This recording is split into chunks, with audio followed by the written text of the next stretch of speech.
இயேசு கிறிஸ்துவின் இனிய நாமத்தில் வாழ்த்துக்கள். நீதிமொழிகள் 30ஆம் அதிகாரம் 13ஆம் வசனம். வேறொரு சந்ததியாரும் உண்டு, அவர்களின் கண்கள் எத்தனை மேட்டிமையும் அவர்கள் இமைகள் எத்தனை நெரிப்புமானவைகள் என்று சொல்லி இங்கே மூணாவது ஒரு சந்ததியாரை குறித்து தீய சந்ததியார் என்று சொல்லி அவர் பட்டியலிடுகிற மூன்றாவது சந்ததியாரை ஆகூர் குறிப்பிடுகிறதை பார்க்கிறோம். அவர்களுடைய கண்கள் எத்தனை மேட்டிமை, அவர்களுடைய இமைகள் எத்தனை நெரிப்புமானவைகள். நீதிமொழிகள் 11:2 சாலமோன் குறிப்பிடும்பொழுது குறிப்பிடுகிறார், அகந்தை வந்தால் லட்சியம் வரும், தாழ்ந்த சிந்தனை உள்ளவர்களிடத்தில் ஞானம் உண்டு என்று அவர் சொல்லுகிறதை பார்க்கிறோம்.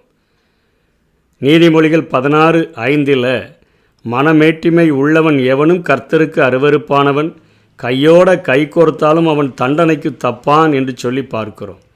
நீதிமொழிகள் 6ஆம் அதிகாரம் 16 17 முன்பகுதியிலையும் 6 காரியங்களை கர்த்தர் வெறுக்கிறார், 7 அவருக்கு அருவருப்பானவைகள் அவையாவையென மேட்டிமையான கண் என்று சொல்லி பார்க்கிறோம். மேட்டிமையான கண் உடையவர்களை இமைகள் அத்தனை நெரிப்புமானவைகளாக இருக்கக்கூடிய அகந்தை உள்ளவர்களை ஆண்டவர் வெறுக்கிறார் என்கிற ஒரு தீய சந்ததியை குறித்து மூன்றாவது பட்டியலிடுகிறதை நாம் பார்க்கிறோம். ஆகவே தான் தாவீது இந்த பூமியில் வாழ்ந்த நாட்களில் சங்கீதம் 131:1 சொல்கிறார், கர்த்தாவே என் இருதயம் இருமாப்புள்ளதும் அல்ல, என் கண்கள் மேட்டிமை உள்ளவைகளும் அல்ல, பெரிய காரியங்களிலும் எனக்கு மிஞ்சின கர்மங்களிலும் நான் தலையிடுகிறதும் இல்லை.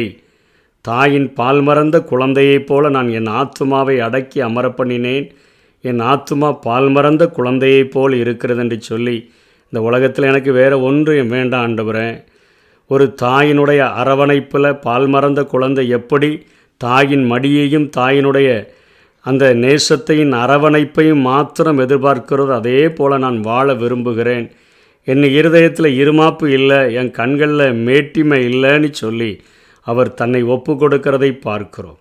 ஆகவே இந்த மேட்டிமையான கண்கள் உடையவர்கள் அகந்தையினால் வாழ்கிற மக்களுக்கு லட்சைகள் வரும் என்பதை அறிந்து கொள்ளுகிறதற்கு நேபுகாத் நேச்சாருடைய வாழ்க்கை நமக்கு ஒரு மிகப்பெரிய திருஷ்டாந்தமாக எழுதப்பட்டிருக்கிறதை நாம் பார்க்கிறோம். தானியேல் 4ஆம் அதிகாரத்தில் அவர் சொல்லும்பொழுது சொல்லுகிறார், உன்னதமான தேவன் என்னிடத்தில் செய்த அடையாளங்கள் அற்புதங்கள் எல்லாம் நான் பிரசித்தப்படுத்துவது எனக்கு நன்மையாக கண்டதுன்னு சொல்லிட்டு அவர் வீட்டில் அவர் வாழ்ந்து கொண்டிருக்கும் பொழுது அவர் படுக்கையின் மேலே அவருக்கு ஒரு சொப்பனை வந்துச்சு. அந்த சொப்பனை என்னை கலங்க பண்ணிச்சு. அதனுடைய அர்த்தத்தை தெரிவிக்கிறதற்காக நான் ஜோசியர், கல்தேயர், சாஸ்திரிகள் எல்லாரையும் கூப்பிட்டேன். அவர்களுக்கு அதனுடைய அர்த்தத்தை தெரிவிக்க முடியாமல் போயிடுச்சு. கடைசியாக பெல்தே சாஸ்தார் என்னும் பெயரிடப்பட்டு பரிசுத்த தேவர்களின் ஆவியோடைய அந்த தானியலை என்னிடத்தில் கொண்டு வரும்படியாக சொன்னேன். அவனிடத்தில் நான் இந்த சொப்பரத்தை விவரித்து சொன்னேன். நான் படுத்து இருக்கும்போது என் தலையில் தோன்றின தரிசனம், நான் மிகப்பெரிய ஒரு விருட்சத்தை கண்டேன். அது வளர்ந்து பலத்து தேசத்தின் எல்லை பரியந்தமும் காணப்படத்தக்கதாக அதனுடைய உயரமோ வானபரியந்தமும் எட்டினதாக இருக்கிற ஒரு மரமாக காட்சியளித்தது. அதனுடைய இலைகள் நல்ல நேர்த்தியாக இருந்துச்சு, அதனுடைய கனிகள் மிகுதியாக இருந்துச்சு, எல்லா ஜீவன்களுக்கும் அதில் ஆகாரம் இருந்துச்சு. அதன் கீழே வெளியின் மிருகங்களெல்லாம் நிழலுக்கு ஒதுங்குகிற அளவுக்கு அத்தனை மிகப்பெரிய மரமாக இருந்தது. அதன் கொப்புகளெல்லாம் ஆகாயத்து பட்சிகள் தாபரித்து சகல பிராணிகளும் அதனால் போஷிக்கப்பட்டுச்சு. அப்படி நான் படுத்திருக்கையில் என் தலையில் தோன்றின தரிசனங்களை நான் காணும்போது காவலாளனாகிய பரிசுத்தவான் ஒருவன் வானத்திலிருந்து இறங்கி வந்து உரத்த சத்தமிட்டு, இந்த விருட்சத்தை வெட்டி இதன் கொப்புகளெல்லாம் தரித்து போடுங்கள், இதன் இலைகளை உதிர்த்து இதனுடைய கனிகளை சிதறடிங்க, இதன் கீழுள்ள மிருகங்களும் இதன் கொப்புகளில் உள்ள பட்சிகளும் போய்விடட்டும், ஆனாலும் இதன் வேர்களாகிய அடிமரம் பூமியில் இருக்கட்டும், இரும்பு வெண்கலமாகிய விலங்கு இடப்பட்டு வெளியின் பசும் புள்ளிலே தங்கி ஆகாயத்து பனியில் நனையட்டும், மிருகங்களோட பூமியின் பூண்டிலே அவனுக்கு பங்கு இருக்க கிடவுதுன்னு சொல்லி அந்த சொப்பனத்தில் அப்படியே வந்து கொண்டிருக்கும் பொழுது அவனுடைய இருதயம் மனுஷ இருதயமாக இராமல் மாறும்படி மிருக இருதயம் அவனுக்கு கொடுக்கப்பட கிடவது. இப்படி இருக்க அவன் மேல் 7 காலங்கள் கடந்து போகட்டும்.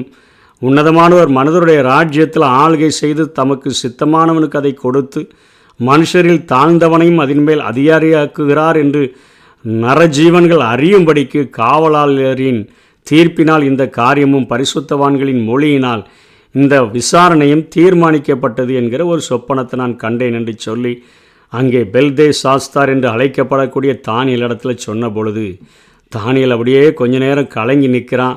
பரவாயில்லப்பா, நீ கலங்காமல் அந்த சொப்பனத்தையும் அதன் அர்த்தத்தையும் அது உனக்கு கலங்க பண்ண வேண்டியதில்லை சொல்லுன்னு சொன்ன பொழுது அவன் சொல்கிறான், உம்முடைய பகைஞரிடத்திலும் இந்த அர்த்தமானது உம்முடைய சத்துருக்களினிடத்திலும் பழிக்க கடவுதுன்னு சொல்லிட்டு இந்த சொப்பனத்துக்கு அர்த்தம் சொல்லுகிறான். இந்த நீர் கண்ட இந்த விருட்சம் அது வானபரியந்தமும் எல்லை பரியந்தமும் காணப்பட்டதாக பார்த்தீங்களே, அதன் இலைகள் நேர்த்தியாக இருந்துச்சு, அதன் கீழே வெளியின் மிருகங்களெல்லாம் தங்கி தாபரித்ததுன்னு சொன்னீங்களே, அது பெரியவரும் பலத்தவருமாக இருக்கிற ராஜாவாகிய நீங்கள் தான்.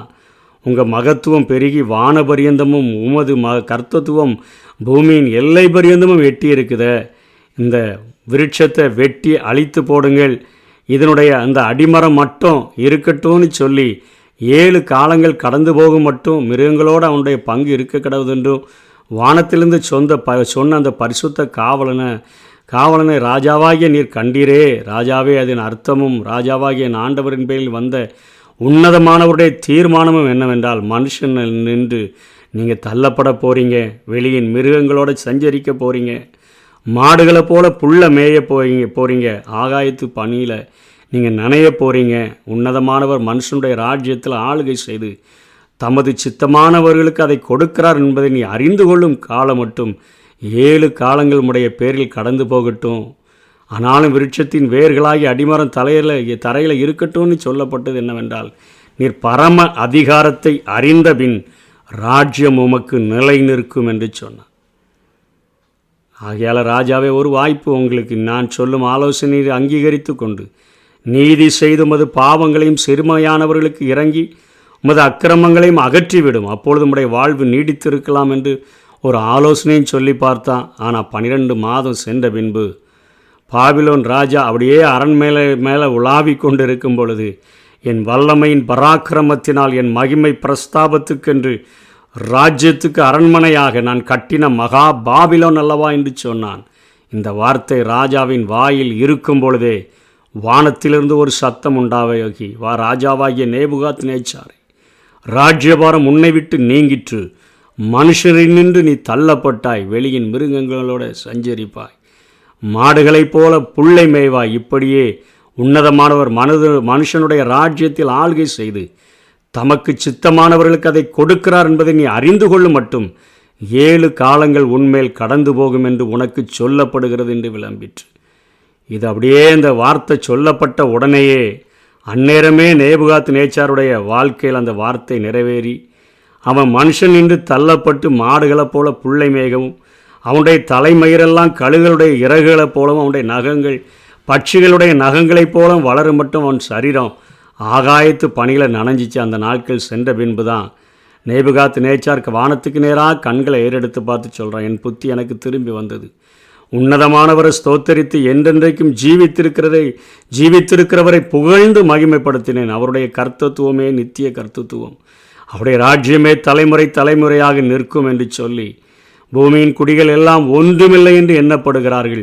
அவர் தமது சித்தத்தின்படியே வானத்தின் சேனையையும் பூமியின் குடிகளையும் நடத்துகிறார். அவருடைய கையை தடுத்து அவரை நோக்கி என்ன செய்கிறீர் என்று சொல்லத்தக்கவன் ஒருவனும் இல்லை என்றேன். எவ்வளோ பெரிய ராஜ்யத்தினுடைய ராஜாங்கத்தினுடைய ஒரு ராஜாவாக இருந்த போதிலும் கூட அவன் நேபுகாத் நேச்சார் அவன் தன்னை தாழ்த்தி ஆண்டவுடைய சமூகத்தில் ஆண்டவுடைய பரம அதிகாரத்தை அறிந்த பின்பு அவன் சொல்லுகிறதை பார்க்கிறோம். அவ்வேளையிலே என் புத்தி எனக்கு திரும்ப வந்துச்சு, என் ராஜ்யபாரத்தின் மேன்மைக்காக என் மகிமையும் என் முகக்களையும் எனக்கு திரும்ப வந்தது.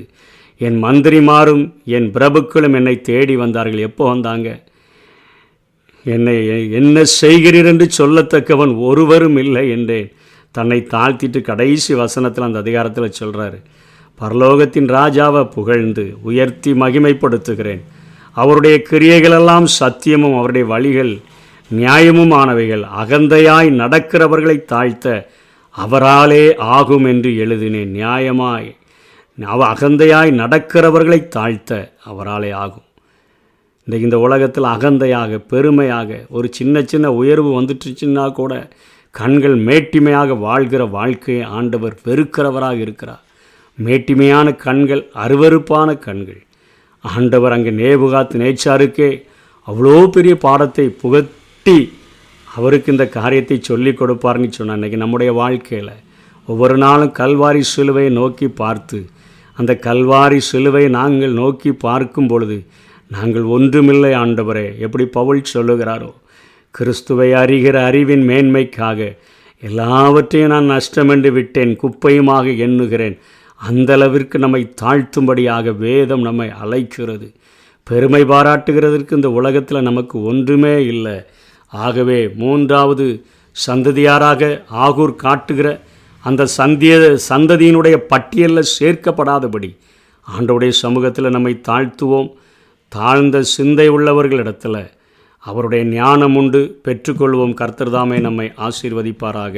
ஆமென். பெருமை என்ற வலையில் விழாதே, அது வறுமையை கொண்டு வந்திடும். பெருமை என்ற வலையில் விழாதே, அது வறுமையை கொண்டு வந்திடும். பணத்திலே மயங்கி விடாதே, உன்னை பாதாளம் கொண்டு போய்விடும். நீ பணத்திலே மயங்கி விடாதே, உன்னை பாதாளம் கொண்டு போய்விடும்.